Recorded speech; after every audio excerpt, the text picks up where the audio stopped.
We did the full free course, we did the rigging, we did the geometry nodes, and now we're tackling one of the biggest areas we still left untouched, and that's animation.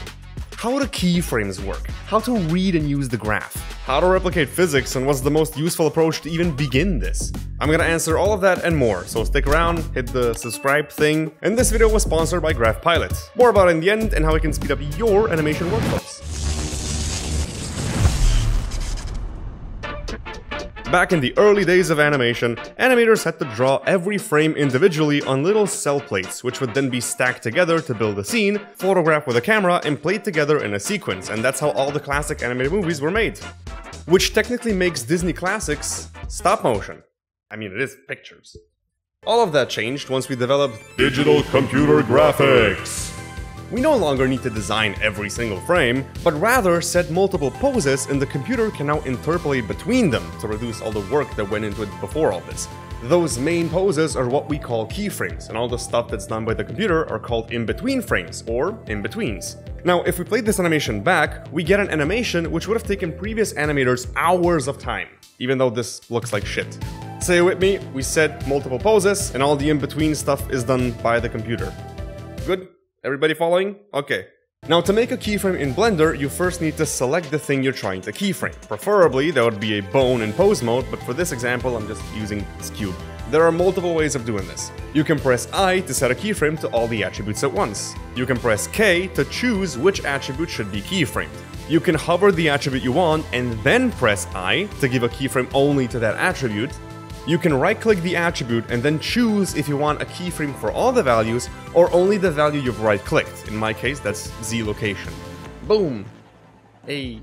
Your keyframes will be displayed on the bottom on the timeline, as well as in the graph editor, which we'll take a look at later, but they will also be visible in the dope sheet, as well as the action editor, and so on. That's a topic for a different video. Way too much. You can also set keyframes very fast by turning on the auto keyframe option, which is right here. You just need to be careful, because it's only gonna keyframe attributes which have been changed, not all of them. For example, I can add a keyframe at the start, then move 30 frames forward and rotate the cube, which will add a keyframe for the rotation. Then move to frame 60 and move and rotate the cube again. The cube will already start moving from the very start, because we don't have a keyframe for the position at frame 30 telling it to stay still. So the interpolation for the position is happening across this entire animation. We can see this better if we drop down the contents of the cube in the summary here. This is all one big motion. I find it easier to read this data on a graph because it shows you all the nice curves and stuff, but we're getting ahead of ourselves right now. To fix this, you would manually set a keyframe for all the location attributes during animation, or copy-paste the starting position keyframes to make it stay still here. In the timeline, keyframes whose values remain the same are shown as this line, so the position here is stationary. Once you add a keyframe to the selected object, the keyframe values will turn yellow. This is to signal that the value is in fact keyframed and you're currently on a keyframe in the timeline. If you scrub forward a bit, the value will turn green, showing that the value is animated, but you're currently not positioned on a keyframe. If you move the object now, it's gonna turn orange, telling you that the object is keyframed and you have unapplied changes here. So you've moved the object, but you've not yet keyframed it. So if you move the timeline now, you're gonna lose this. So better keyframe or this is gone. So yellow is a keyframe, green means no keyframe, but the stuff has been animated, and orange means unapplied changes. Make keyframe now. Let's take a look at the graph editor. It's a very cool thing. As we can see, all the moves are now eased because the default interpolation is ease in and out, at least in Blender. It's also shown on the graph as this S thing. Now this might seem intimidating, so let's break it down. Let's just isolate the X value for now so we have less things to look at. I'll make a keyframe on frame 1 with the X value being 0, and another keyframe on frame 40 with the X value being 25. If we take a look at this data on the graph, it's gonna show us this S curve. And believe it or not, this data actually shows us the exact motion that this object is gonna take. So the horizontal axis, or the y-axis, shows us the time passed, or the frame of the animation. This is where you can literally scrub through every single frame of the animation. It's time. And the vertical axis, or the y-axis, shows us the value of the attribute we're looking for. The curve is now showing us the X position of this cube.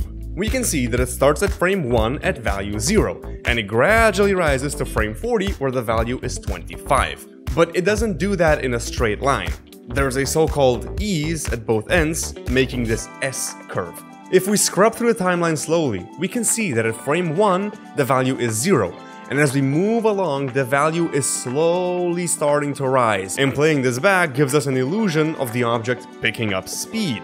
In the second half, the S-curve seems to slow down, and so does our object. Remember, this graph literally shows us the value of the attribute on every single frame.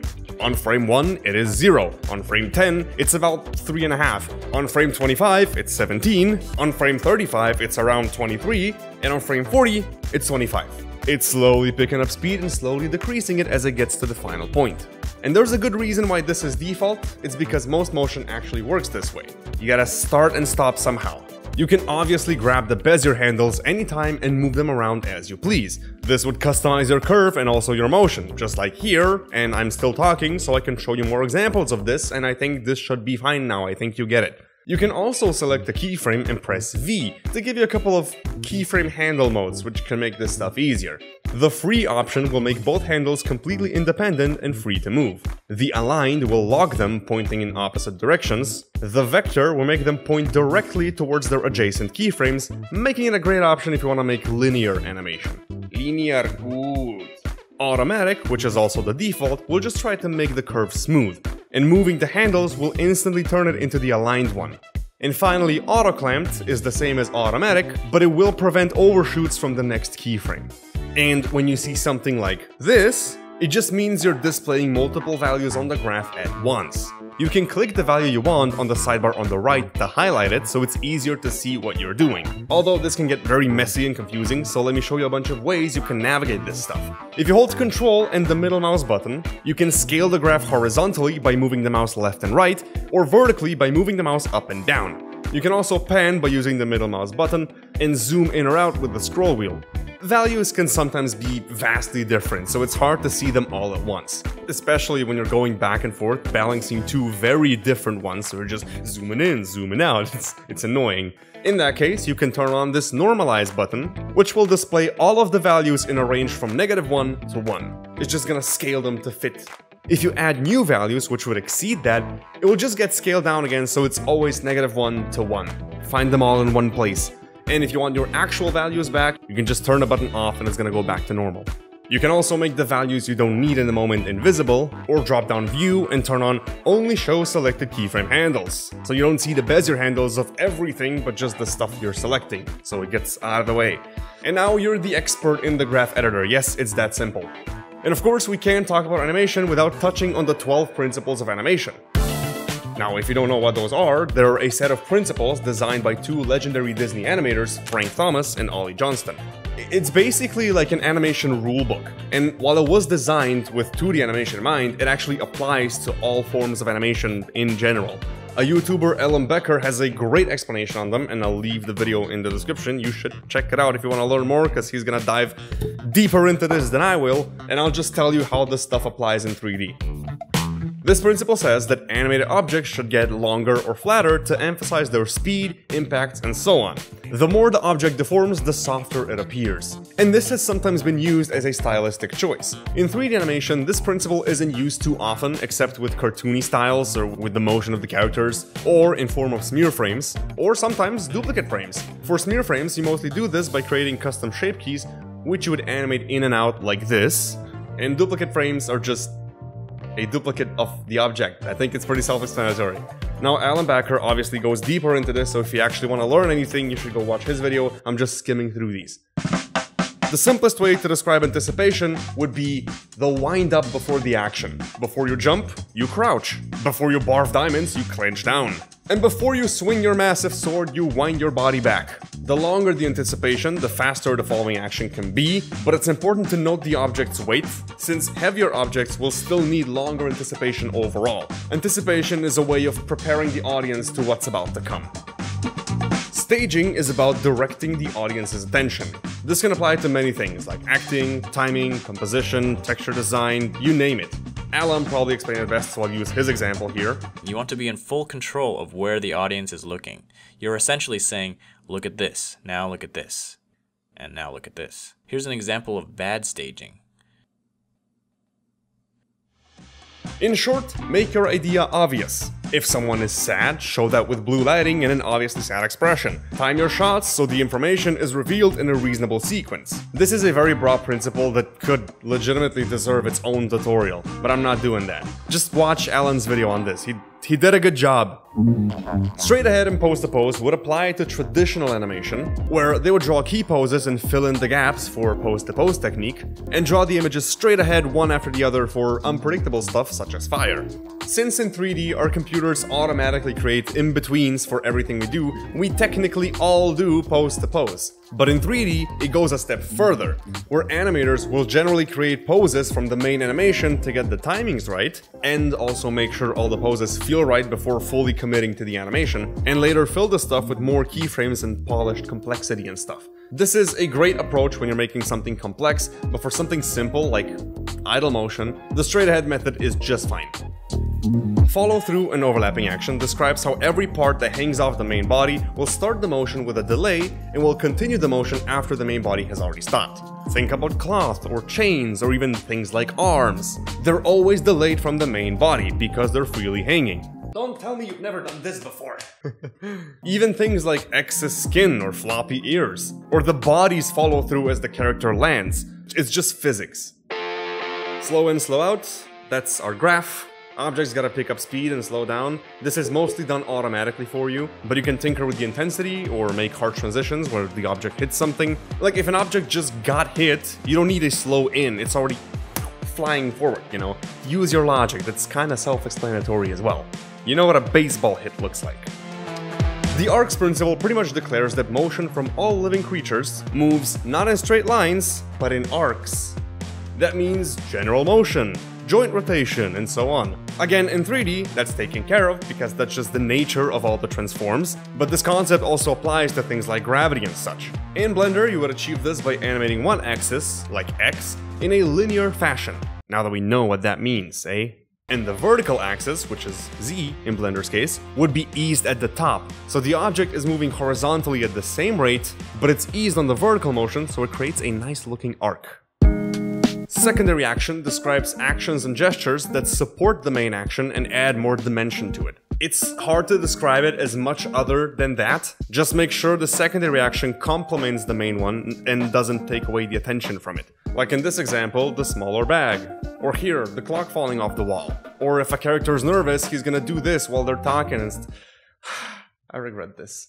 This is secondary action, the is for me fingers. It gives dimension to the main motion, but it doesn't distract from the actual animation. The timing principle is related to the speed of the motion. Back in the day, it was related to the amount of frames drawn for an action, and today that means the spacing of your keyframes.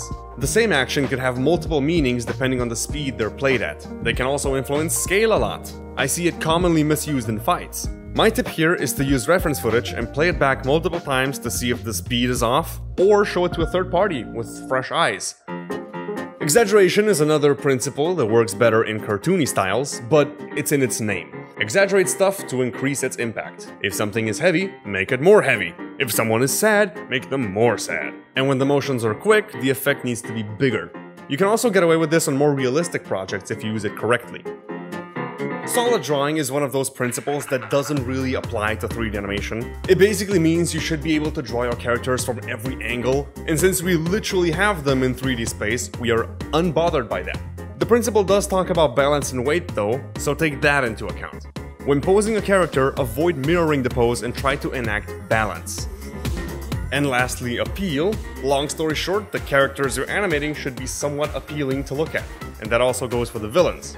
Don't make them pretty, just interesting. Or anti-appealing, because they're the villain. This also goes for the objects in the scene, just having a somewhat stylized or dynamic set design in general. That's also why movies like Puss in Boots and Into the Spider-Verse did so well, because the whole thing is just appealing to look at. People miss that stuff. Now once again, I glossed over these. You should go watch Alan's video if you actually want to learn about this stuff. This is just a recollection. And now that we know how keyframes work, as well as how to add them and how to read the graph, let's put it into practice with a simple example, which is standardly the bouncing ball. So I've got a scene here where the ball is supposed to drop down and bounce a little. It's a simple practice to get familiar with the concepts. In my rigging tutorial, which you should definitely watch if you haven't already, I've mentioned that you don't normally want to animate geometry, but we're gonna do just that so you can see why not to do it. Anyway, let's tackle each animation axis individually and use logic to work our way up. We know that the x-axis should mostly be linear as the ball is moving forward, but it should also ease out at the end to come to a slow stop. So I'll make a keyframe only for the x-axis on frame 1, and move to the end where I'll move the ball forward and make another keyframe. If we play this back, the motion is eased, but we want the ball to already start the animation with its maximum speed. So we need to grab this handle and make it point up so the ease goes away. I'll just select the keyframe, press V, and turn it into a vector. So this half of the motion is linear and the top is still easing. You can adjust the intensity of the ease by scaling these handles. And the ball is now easing.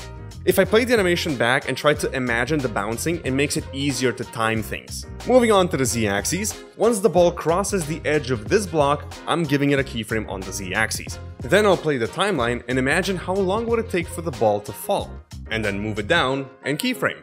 Play the timeline to imagine a bounce, move it up, keyframe, down, keyframe, and make a few bounces. Then I'll select all the keyframes on the bottom and turn them into vectors. So the motion is sharp as it lands and it bounces up very fast. Here's a couple of tips on arcs. Always drop the height bounce by the same amount. If it's 60% smaller than the last one, the next one should also be 60% smaller than that. The bouncier the ball is, the less you drop the height by on each bounce. That's called a bounce factor, by the way. True thing.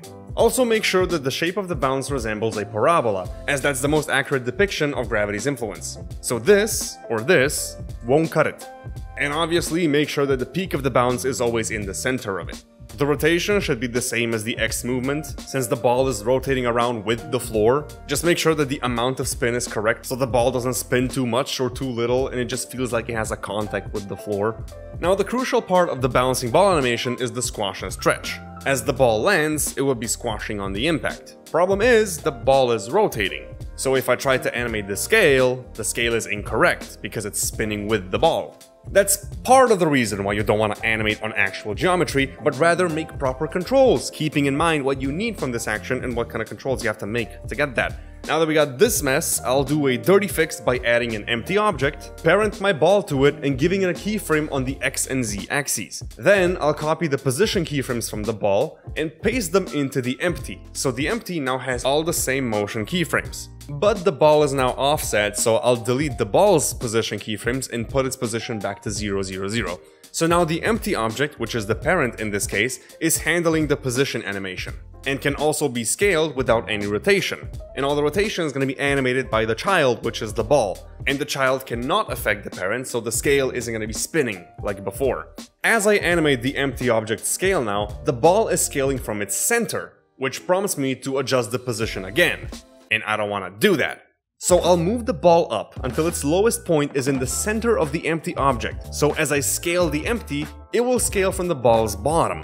But the whole thing is now way too high. So I will grab the empty object's Z position keyframes and move them all down on the graph's Y axis until the ball is back on the ground. All we did with that was change the pivot, so the empty object can now scale from the bottom of the ball instead of the center, so I don't have to adjust positions every single time I scale the ball. That's stupid. Now that we have this, finally, before the ball lands, give a scale keyframe to the empty object, and right after it bounces, make another one, so it's all set, it's all back reset. And as the ball is on the floor, scale down its Z-axis and scale up the X and Y to the point where the ball overall feels like it has the same amount of volume as before, right about there-ish. Playing this back, the ball will squash with every landing. You can also use this technique to animate the stretch, but this is a dirty fix. The proper way I would personally do it is by giving the ball an armature rig, with the main bone being on the ball's bottom and a disconnected child bone being in the ball's center. Weight paint the ball to the child bone, and now we have the same structure as before, just with bones. You can go watch my rigging tutorial for all the details you want. The main bone will move everything and its pivot point is in the bottom of the ball, and the child bone can handle all of the rotation animation without disturbing the main bone. Also, for the sake of convenience, you can also give your main bone the maintain volume constraint, so it will do the squash and stretch automatically whenever you just scale down the Z. Just make sure that the free axis is set to Z, since that's what you are animating. And this is your bouncy ball. This, in theory, is mostly everything you need to know about animation in Blender. From now on, it's just practice and perfection. But for the final part of this video, I decided we'll make an animation together. Welcome from the future! I've decided we'll animate a backflip. Because 1, it's cool, and 2, I get to show you a lot of physics. Which is cool. I've got this thing here. The model is from Mixamo, and it was rigged with Blender's Rigify add-on. First things first, you're gonna need reference. It's not mandatory, but it helps a lot, actually. It's standard practice. I'm just gonna go ahead and make my own, but you can also search for it on YouTube and you'll get a ton of stuff. And let's see. The character should start with their arms close to the body. I'm gonna relax it a little bit, just give it a nice pose. So I've mentioned straight ahead and pose to pose. So the smart thing to do would be to set key poses and then animate additional information in between. Let's try that. Also, I'm on 60 FPS, that's why the timeline is super fast. If you're wondering why you have different values than me, that's probably why. So the first thing in the reference, he swings his arms back and kind of bounces a little bit as he does that, so I want to do that. From frame 1 to like 33, the arms should be swinging back. So I'll make a keyframe by pressing I to all of the values that should be changed from here. So 33, I said, I think. At this point, the arms would go back like so, keyframe, and the elbows would bend a little bit like so, keyframe, and do the same for the other one. Also, don't keep it symmetrical. Keep it different so it's more organic and nice. And the body, in this case, this is the body. This is what I'm animating. The body does a little jump, and at this point, it should be tilted forward like so, and maybe a little bit down. But there's a jump in between that, so take note. And the legs also get brought backwards. Playing this back, imagining the time, I think at around frame 49 or so, he should start to take off. So the body should go here, keyframe that, and he should also be going down in between all that, of course. You have to imagine the in-betweens, and also the arms would be going up like so. Maybe give it some non-uniform rotation, so it's more interesting to look at. You as well. Again, don't make it symmetrical. Oh, quaternion rotation is messing me up. Okay, I've noticed that when I made this keyframe, the arms just go the other way because we have the quaternion rotation thing. That's a problem. I didn't talk much about this here, nor in my rigging tutorial, but this is the XYZ, but it also has the 4th coordinate, which is only there so it tries to orient the rotational axes, if that makes sense. The quaternion rotation model prevents you from getting into gimbal lock, that is where 2 rotation axes do the same thing, and you kind of lose another rotation axes. This prevents it, but this is a separate issue because it doesn't go above 1, so it picks the shortest path, which is this. I think I'm gonna get rid of this by, selecting this and going into XYZ Euler, and so is this one. And now I have to reanimate this stuff. A few moments later. So now it should work. Yup, whoop. Those are key poses, don't think about it too much yet. I'm animating in pose mode, by the way, if this is object mode, right? You go into pose mode by pressing Ctrl and Tab, or with this drop down up here. Just saying. If this is confusing, seeing all the interpolations, I feel like a useful thing to do that would be to select everything, and then select everything in the graph by pressing A, and then just going T to get the interpolation and set it to constant. So, and then there's no interpolation, it's just straight up keyframes, right? We can change it back later. I'm gonna click normalize so I can see all of them. And I also think that this should be slower, so I'll bring this up like so. This is one of the benefits of doing pose to pose, so you can actually time it. So if I play this, and once the timings and the poses are done, you can commit to the animation.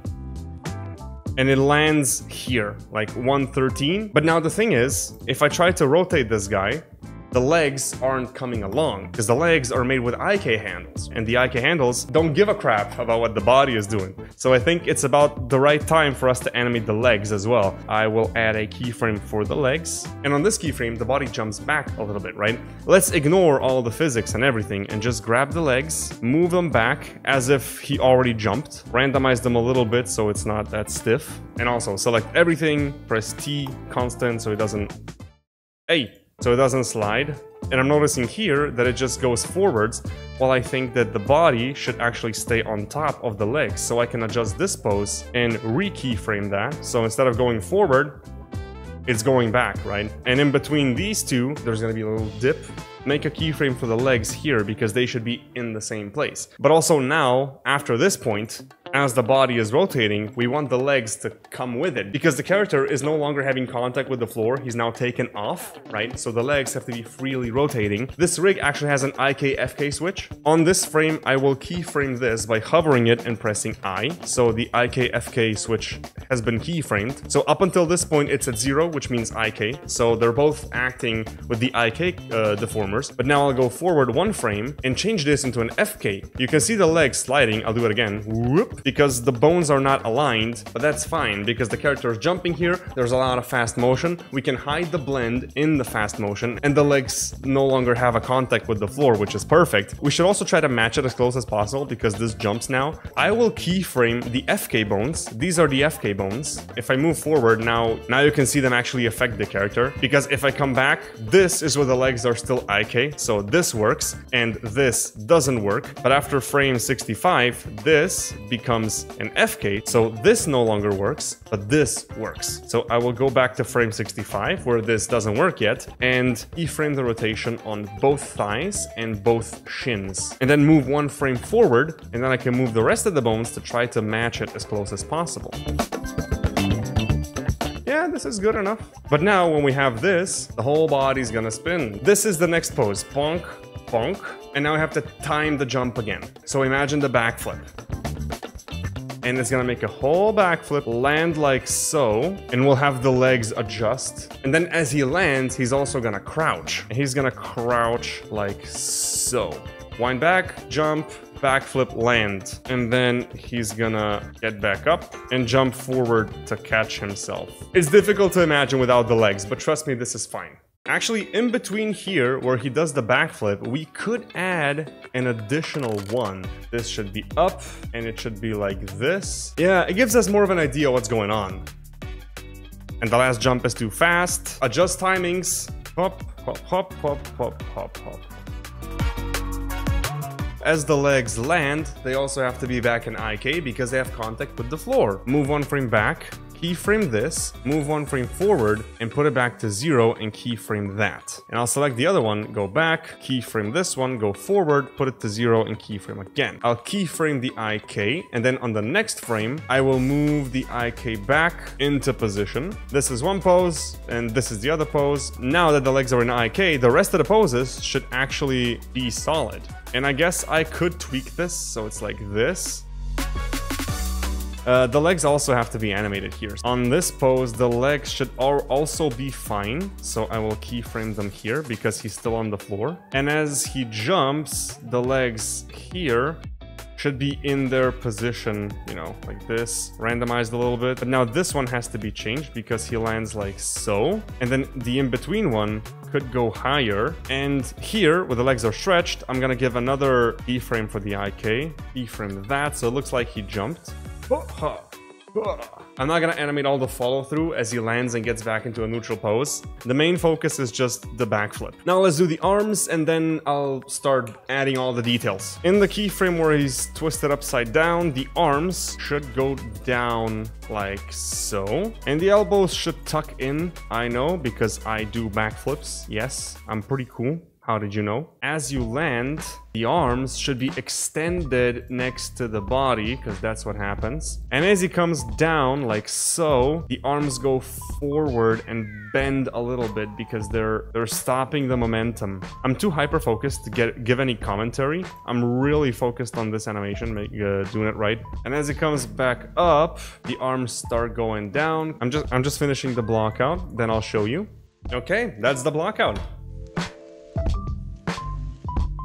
Let's move on to the actual animation. So I'll select all the bones by pressing A, select all the keyframes in the graph by pressing A, and then I'll press T and select Bezier, like this. And I'll also press V and auto-clamp just in case it wasn't auto-clamped before. So it's like this. Why does it flip the other way? Because this dude is still in quaternion. This is what I was talking about. I hate this. If you need flips, make sure to change the quaternion one into any of the Euler ones. You need the full flip. Well, get rid of all the rotations, and I'll just reanimate the rotations again. I love this. Okay, now it looks like this. I have noticed that the timings are off in the end. It's a little bit too slow, so I'll select all the bones and I'll speed this part up by dragging these keyframes in and then dragging all the rest in one by one. So it's like... I think the timings are final, so now I'll try getting all the details in. So I'm making a little bounce here at the start, like this. The legs are already sliding, we don't want that. I'll select this, copy paste the starting frames. I'll select this and copy paste the starting frames so it stays stationary here. And then as it jumps, I will move them forward a little bit so we get some overlapping action, so not all the actions happen at the same time. While I'm here, I will move them further back because it feels like they need more support. If you look at the physics here, the main body jumped back, but because it has weight, it needs support from the back, so it stops itself from going back. So the legs have to go further back. Animation has a lot to do with physics. In the center, as the legs are going up, move them back, rotate them a little bit because they're freely hanging, like that. So it's like, whoop. And then from this point to this point, they should be the same. So it stays identical until the takeoff. It's a fly. I caught it! I caught the fly! What I'm essentially doing here is making the character do a little jump as he winds his arms back. And if you just take a look at the y-axis for the position, this is this one, right? If you just take a look at that, it should start slowly, and as the character lands, it should start slowing down, and it should slow down until this point, and then just go straight up. So this, from this point to this point, this should all be one large motion. And I think the sponsor of today's video can actually help me here. Introducing GraphPilot, a genuinely useful add-on. You ever wanted precise Bezier values and have them the same on multiple keyframes? Just set the ease in and out values and hit apply. Boom! It works on multiple keyframes. What about velocity? You've got it right here. It also works with real-time preview if you turn this button on. Is that too uniform for you? Well, you can randomize it. Create things like this pretty much instantly. You want to copy a Bezier value? Click this and now it's in your settings, so you can apply it anywhere. Clean your graph, apply the default handle types, or transitions, without opening any menus. It also lets you merge entire lengths of keyframes into a single motion by using this button. And it also lets you preserve the ends of your selection with this function here. I wouldn't be promoting it if it didn't genuinely make my life easier. So make your life easier, click the link in the description and get GraphPilot for yourself. Thanks again for the sponsorship and this amazing gem of a tool. Now back to the video. Oh, if you don't have this, the tutorial's not impossible for you. It's just harder. So download GraphPilot. I'll put both to like 36 or something. Turn on the change keyframe values thing and click apply. I feel like the ease in here should be stronger and I want to see this in real time. So I'll click the real time thing. So whenever I move the ease in, we can see what happens real time. But now this handle is also being affected. I don't want that, so just click restrict the selection. It's only gonna change the stuff between these keyframes and not mess with the handles. So I can do this now. So it's like, yeah. As far as the Z location goes, it should go down and up. The up should be faster. I'll just isolate it by making everything else invisible. I'll move this keyframe away so it's not in sync with the rest of them, which is good because overlapping action is always good. And then this one, I'll rotate because I want it to still have the motion as it's going in. It's kind of entering this keyframe with velocity because it's not straight, it's going up. And at this point, he needs to land so the jump is over. So I'll also rotate this one in a way that the peak is somewhere in the middle. You know, we're making an arc now. So it looks like this. And this one, I will also rotate a lot. Maybe scale this one out. I will also scale this one out, so the exit is more intense. Now that I'm seeing this with transition, I feel like the whole flip is too slow. So I'll select everything once again, and I'll select all of these keyframes and bring them in. Pressing G to move and pressing X to limit on the X-axis. I should have mentioned that before. Okay, and now the peak here should also be moved back. Yeah, that's great. That's the main control. So I want to focus on this first and add the details with the arms and the legs later. Okay, now we have this problem here. This whole motion could just be a single ease in and out. I'll open my GraphPilot again. Thank you, sponsor. This is great. Give some ease out and some ease in. Change keyframe values and apply. So it's like this. Except the ease out, which is the stuff that comes into the keyframe, should be barely visible at all because when you jump, you have no control over your motion. So I'll delete this keyframe in the middle. So I'll only select the handles, press V and make them vector. So it's like But then as it lands, it needs to have the same velocity as before. So I'll bring this up until it straightens out. So this is all straight. And as it lands, it's still going in the same direction. Then it slows down and it starts picking up the forward speed and it jumps, and in the air you can't really slow down, so it's all linear here. Okay, now focusing on the Z location. This is okay, this is okay. He jumps, falls back down, gets momentum, jumps up and lands here. This is all fine, except the end should also be vector because you don't just slow down before you land. This is the torso. We still have the legs and the arms and all the chest stuff and the head. Animation is a very long process. I've been recording this for over an hour now. Appreciate the animations in your life, man. Let's focus on the legs. I want to move their starting X locations so they're further spaced apart. I want to select both of them and then move them with G and Y, right? So I move both of them at once. This, I guess? Yes. Now I think it's time to tackle the rotation. I'll make everything invisible except rotation. When it lands, I want the rotation kind of be facing outwards a little bit. Select these and move them up. And I'll do the same here. Pop! I've messed with this, so these need to have their keyframes tweaked.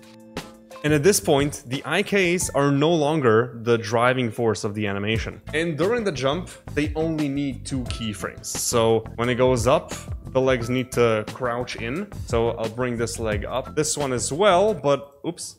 This one as well, but a little less. It's not gonna be a clean backflip. It's gonna be like a little messy, natural one. And keyframe that as well. And then as the thing lands, the next one is already taken over by the IK. So one frame before that, we need to make a keyframe like this. And I'll bend the leg so it gets into the correct position. I'll also try to rotate it a little bit like this. And we got this natural motion of the backflip speeding up midair. It doesn't actually speed up, it does just the legs being pulled in. And this part, oh, I thought this is the final position of the legs, but it's actually back here. So I'll zoom in, go back to 1/8, and I'll draw a line here. I will actually bring them down like so. And also, this keyframe here, I feel like I want to bring up because it's too much now. So if I bend the knee, it's going to be roughly on the same spot. This should be stronger. So I'll press the period key, set it to individual centers, and I'll just scale these out to increase their effect like this. They get a slow effect like this. They tuck in, but then as it comes to the end, you're just releasing your tuck. You're releasing it, and then boom, you hit the floor. So these ones down here, they should be vectors. They shouldn't slow down.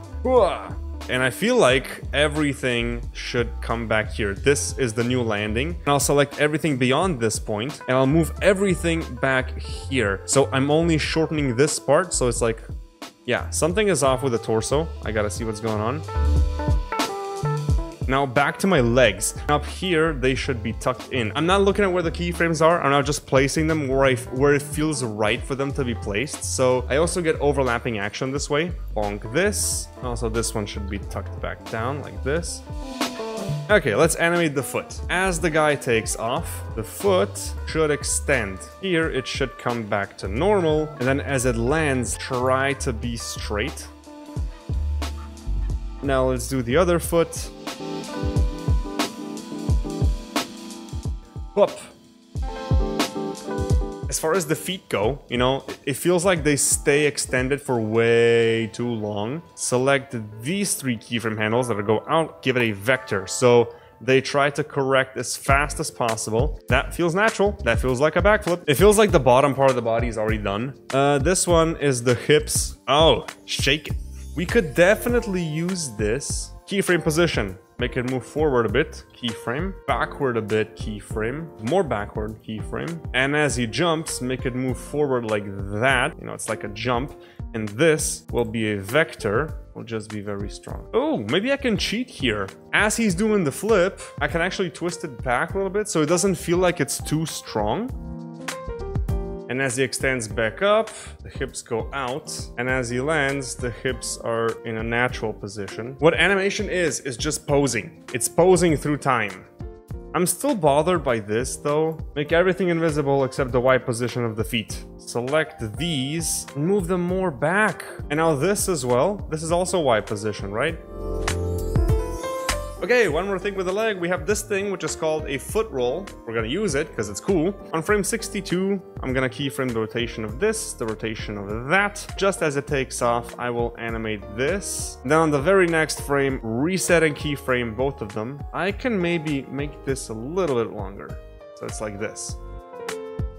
This is way too rotated forward. Make the handles visible and turn these into vectors.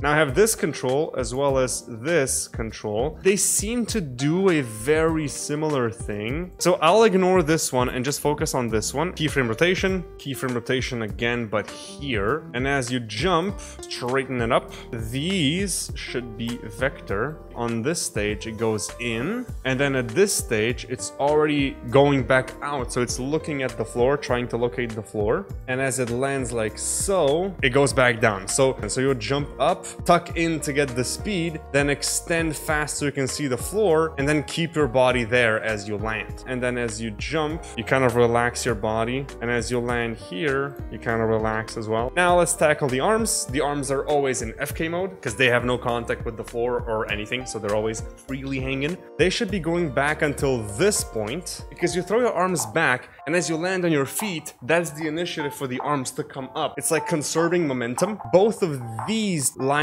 of keyframes should be moved forward, and as it comes here, all of these should be vector.